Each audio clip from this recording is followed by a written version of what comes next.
Le long de la frontière belge en Flandre, la ville d'Onscott nous accueille dans un cadre naturel et chargé d'histoire. Réputée aujourd'hui pour son calme et son cadre de vie, la ville a pourtant connu un passé riche et tumultueux.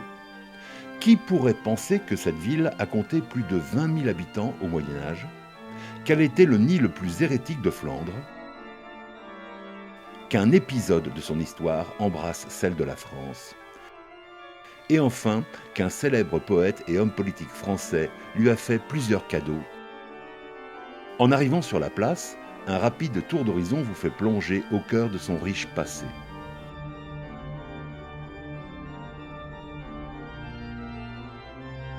Au Moyen Âge,Onscott est l'une des plus grandes villes des Pays-Bas du Sud, appartenant tout d'abord à l'Autriche de Charles Quint,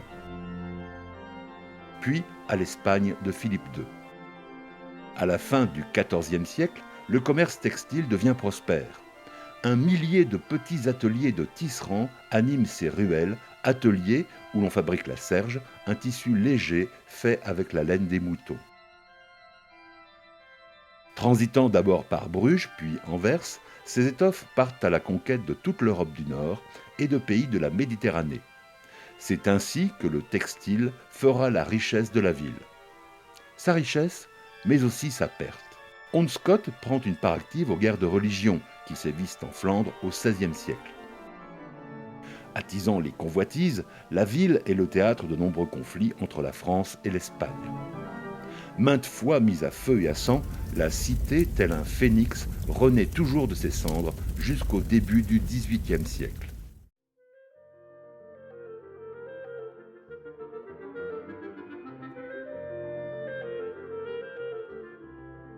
De ces temps glorieux, plusieurs édifices sur la Grand Place en sont aujourd'hui le témoin. Tout d'abord, l'hôtel de ville, le plus vieux de la région.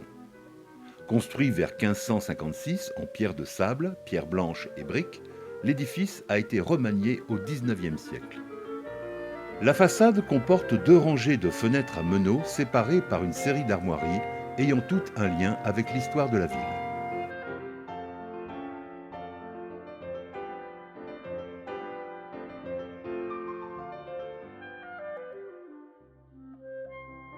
Dans la salle des mariages et du conseil municipal, nous pouvons voir de nombreux tableaux, dont le plus impressionnant relate la bataille d'Onscott.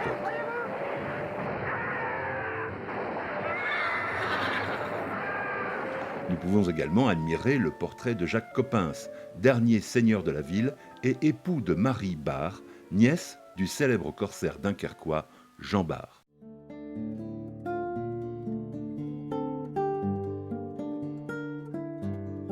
À l'étage, un petit musée nous présente plusieurs triptyques et une série de tableaux, les 9 preuses, louant des héroïnes de la mythologie, mais aussi Jeanne d'Arc, qu'il nous est rarement possible de voir ainsi représentée.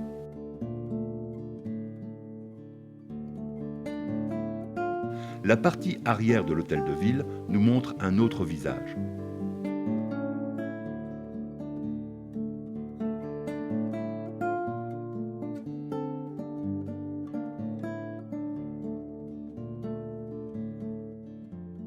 Les caves de l'hôtel de ville abritent l'ancienne salle des gardes ainsi qu'un petit musée du vin d'Onscott.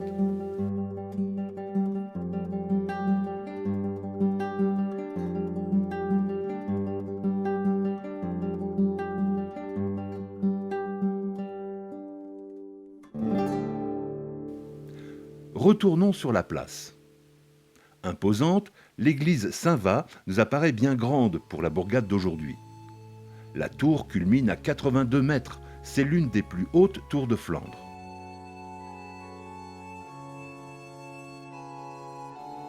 Édifiée en 1513, incendiée en 1582 et restaurée au XVIe siècle, cet édifice est typique de la région. C'est une église-halle avec 3 nefs de même hauteur, largeur et longueur.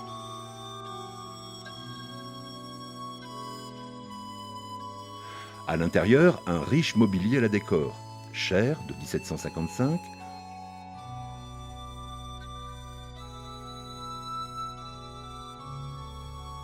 orgue, confessionnaux et de somptueux retables couvrant la période du milieu du XVIIe jusqu'à la fin du XIXe siècle.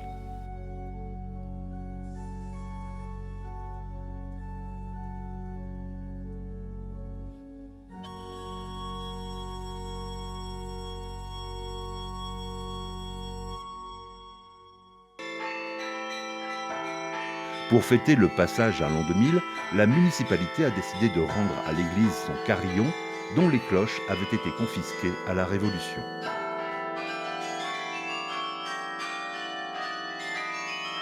Avec ses 61 cloches, ce carillon fait partie des plus importants carillons de France.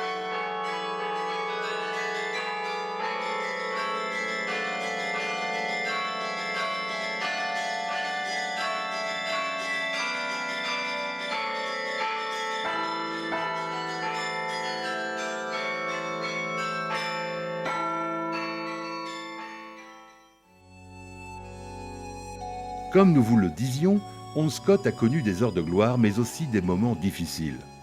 Pendant 3 siècles et demi, l'industrie textile est extrêmement florissante. La serge est un tissu léger aux usages multiples, emballage, vêtements. À la fin du XIVe siècle, le comte de Flandre, Louis de Malle, octroie une charte aux tisserands de la ville. La position des sceaux du comte de Flandre et du fabricant sur les pièces de tissu en garantissent la qualité et la provenance. Cette charte donne ainsi à la ville une supériorité face à ses rivales. L'empereur Charles Quint, en 1537, accorde à la ville le droit de percevoir une taxe sur les serges. Plus de 100 000 pièces de tissu sortent chaque année des ateliers de la ville, qui comptent près de 20 000 habitants. Les ouvriers accourent des contrées voisines, devenues aujourd'hui la Belgique, l'Angleterre, la France et l'Allemagne. En plus de devoir subir les passages de troupes militaires avec leur lot de pillages et d'incendies, Ondescott entre dans la tourmente des guerres de religion qui embrasent la seconde moitié du XVIe siècle. Des hommes prêchent des idées initiées par Martin Luther au début du XVIe siècle. En Flandre, la réforme prend des allures de révolution. En août 1566, Sébastien Mat harangue la foule et, partant d'Ondescott, se dirige avec ses hommes vers Steenvoorde pour piller un couvent. C'est le point de départ d'une longue liste de mises à sac menées par ceux que l'on désignera sous le nom de gueux. Ondescott est considéré comme le nid le plus hérétique de Flandre.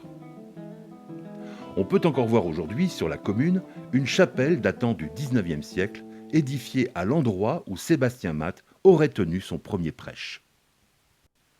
Bien plus tard, en septembre 1793, alors que ses ateliers de tisserands ont disparu depuis presque un siècle, la commune est le théâtre d'une bataille mémorable qui sauve la jeune République française d'une invasion liberticide. De nombreux rois et empereurs en Europe voient d'un mauvais œil l'idée de donner le pouvoir au peuple. Et pour éviter que les idées révolutionnaires ne se répandent dans leur royaume, ils se coalisent et déclarent la guerre à la France. Les troupes du roi Georges III d'Angleterre assiègent donc la ville et le port de Dunkerque dans l'espoir d'en faire une tête de pont pour envahir la France. De leur côté, l'armée hanovrienne, basée en Belgique, avance pour prendre en tenaille notre pays.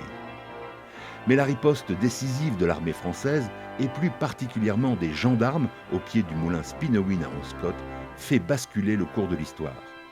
Cette victoire française est aussi la première victoire de la gendarmerie.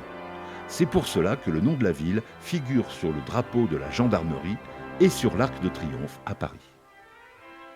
En 1893, une statue est érigée sur la place du village et un siècle plus tard, en 1993, la ville décide de reconstruire le fameux moulin Spinowin.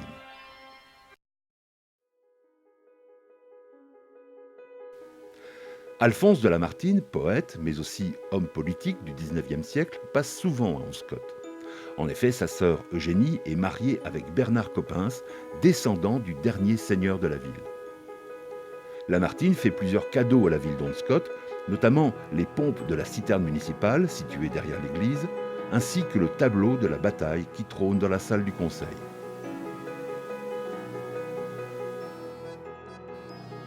Aujourd'hui, forte de ce passé glorieux, Ondescott nous propose un cadre de vie paisible. La ville a su préserver ses traditions comme la Carriole Fest, une foire agricole qui a lieu tous les ans début septembre. Cette fête met en avant la richesse de notre monde agricole.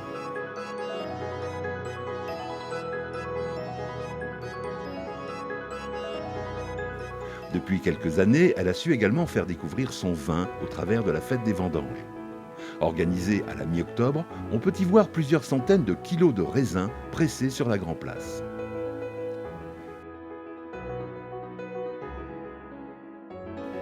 Les moulins de la commune sont pour elle une fierté.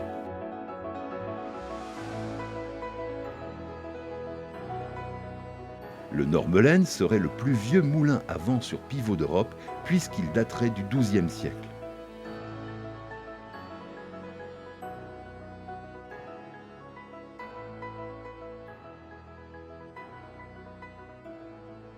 Quant au moulin de la Victoire, aussi appelé moulin Spinewin et construit à l'occasion du bicentenaire de la bataille d'Honscott, il est le témoin de cette volonté farouche de la commune de vouloir mettre en valeur son cadre de vie tout en le liant à son histoire.